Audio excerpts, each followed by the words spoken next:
دې ټایم باندې موږ اندري کلي چې ولاړ یو اندره د ضلع ټانک یو پسمانده کلی ده. ډېر مسایل دي دلته، د اوبو مسلې دي، روډ یې نسته او جدید دور ته کوم دور چې شو اوسېږو، کوم جدید دور چې کوم اهم تقاضې دي ډېر پسمانده ده.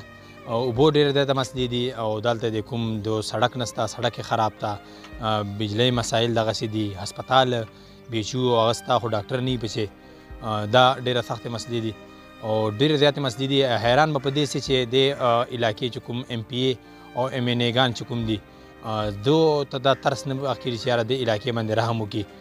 نن په دې کلي چې کلي کچېرې انعقاد ده، ډي سي صاحبان، د ایجوکیشن کوم افسران دي، د هیلث وال افسران هر روان دي. اوس دونه به پاتې کو دا سیجو کلي کچېرې.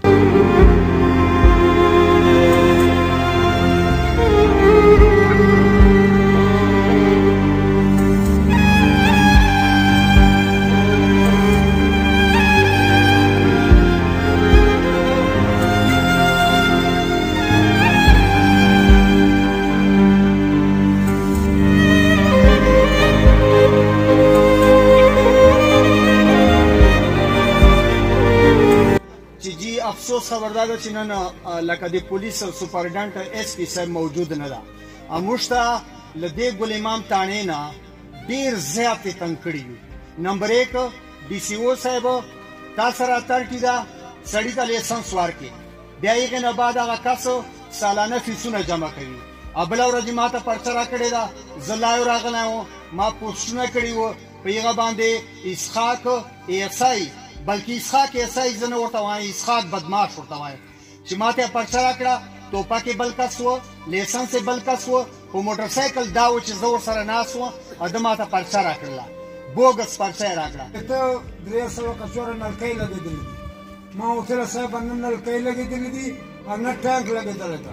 ویله ما ته خو داسې اوسېر هغه راوړی چې یاره ته دلته د سختو کاندري ته مې دور نلکۍ لګولې دي، ټانک مه لګولی ده چې موږ دا 39 لک روپۍ وباسو. و دې نه خو دا معلومه شوه چې هېڅ شی نه دي کړي.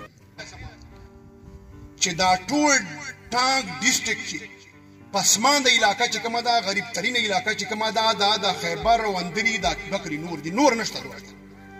مطلب کم از کم سکول اوبو خو ستا پکې که نه، پرایمري سکولان ستا پکې.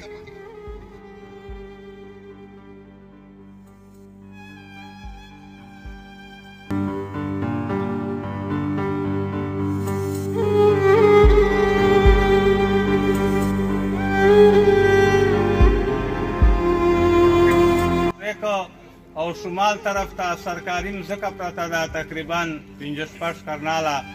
زه دغه اوسېدونکی نه یم، خو خدای دپاره دغو ماشومانو پاره چې صاحب په موقع باندې موږ ته بونډریوال منظوري راکړي، 2 کمرې مسجد کراچ لپاره راکړي.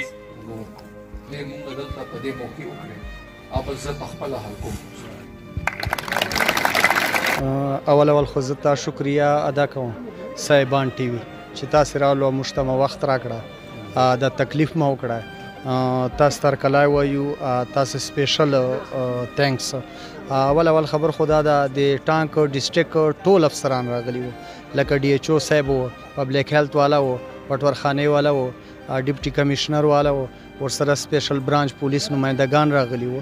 نو هغې نه بعده موږ له دغې کلي کچهرې نه مکمل مطمئن یو. السلام علیکم سر. وعلیکم السلام. ستاسو ډېره مهرباني. اور زمونږ نن د دې کلي کچهرې مقصد چې دی د پروونشل ګورنمنټ چې کوم ډایرکټیوز دي زمونږ د چیف منسټر سایډ نه، د چیف سیکرټري سایډ نه او د پرایم منسټر سایډ نه، نو هغې کې دا مونږ ته دی چې تاسو به هر میاشت 2 کلي کچهرې کوئ اور داسې علاقو ته به ځئ چې کم دور درازي اور هغې ته دې نه مخکې حکومت لاس نه رسېدلی، ریټ آف ګورنمنټ چې کم وي هلته پوره اسټبلش نه وي. نو الحمدلله مونږ بهترین کلي کچهرې کوو لګیا یو په ډسټرکټ ټانک کې. اندري کلی ټوله کې فار فلنګ ایریا ده یو خو، اور ما ته دا د دې باره کې معلومات و چې دې ته دې نه مخکې افسران ډېر کم راغلي دي. مسایل ډېر دي خو انشاءالله تاسو به وګورئ چې ټایم سره مونږ د دې خلکو سره یو روابط به قایم کوو او روابط نه پس به مونږ انشاءالله وړې وړې مسایل، غټ غټ مسایل په ټایم سره حل کوو.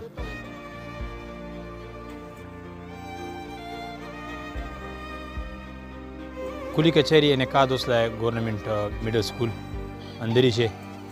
اول مو تاسو ته کیسه کړې وه چې مسایل ډېر دي، علاقې عوامو ډېر مسایل ورته بیان کړه، ډي سي صاحب ته او د کوم هیلث ول چې کوم افسران وو، د کوم ایجوکیشن ول افسران وو، او یقین دی عیني وکړه چې دا کوم پسماندګي ده د علاقې ابا انشاءالله کنټرول سي. کیمرامین محمد عثمان سره مدثر حیات مروت، صاحبان ټي وي، اندري ضلع ټانک.